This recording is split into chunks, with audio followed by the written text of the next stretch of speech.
Hey everyone, it's Holly and I'm here with another book review. Today I'm going to be reviewing Blue-Eyed Devil by Lisa Kleypas. I recently reread this book for like the kajillionth time, and actually like most of my reads have been with this copy, and look at that. Look at that spine. It's beautiful. It's not cracks or anything. I'm a good reader. But so I recently reread this. It's definitely one of my favorite books, and I kind of view it as like a good pick-me-up book for me, which is weird because of the content I believe I have talked about before on here. So I thought I would review it. Plus I know the fourth long-awaited book in the series came out this month. I was Brown-Eyed Girl. I was going to buy it, but it's being sold in hardcover, and I'm not sure if I've ever talked about this on here, but I personally don't think that romances should be sold in hardcover. I think they should only be published in mass market paperback and then ebooks. So I feel pretty strongly about it, and I'm just gonna wait for it to be published as paperback. Which sucks, but I'm not gonna spend like 20 bucks on a romance novel. I'm just not gonna do it. And the freaking ebook is like $12.99, which is But let's talk about this book here. So this is a contemporary romance. It is told in first person. All three of the books in this series are. I obviously don't know about the fourth one, but I assume it is.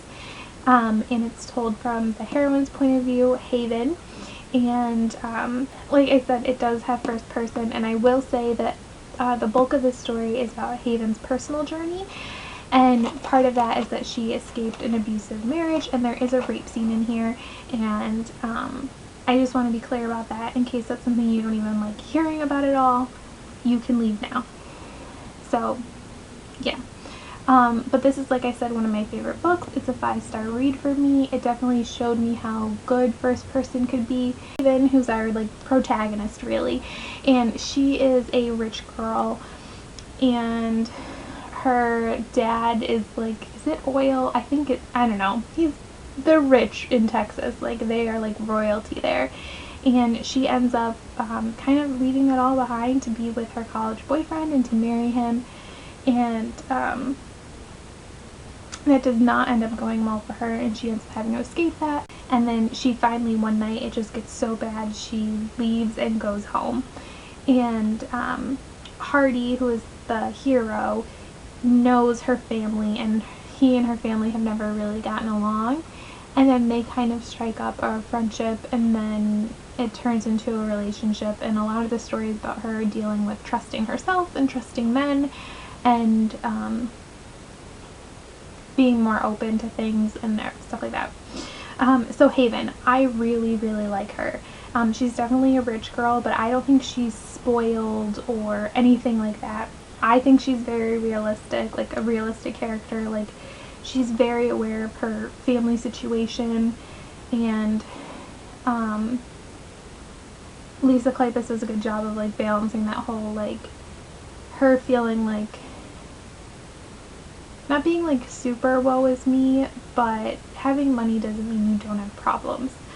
And then Hardy, I love. He's an amazing hero. He's definitely one of like the alpha males that I do really, really like. Like as I get older, I used to be way more into alphas when I was younger, but as I've grown older, I'm finding them more annoying. But I really, really like him. And he's very kind and generous to Haven, and he has like his own little story in here, which is very touching. And then like there is like a bunch of side characters. You have her family, which they're the Travises, and I love that family. They're pretty dysfunctional, but I love them anyway. So the romance in here, I think it's beautifully done, especially since you kind of have to deal with this like issue of their families basically not getting along.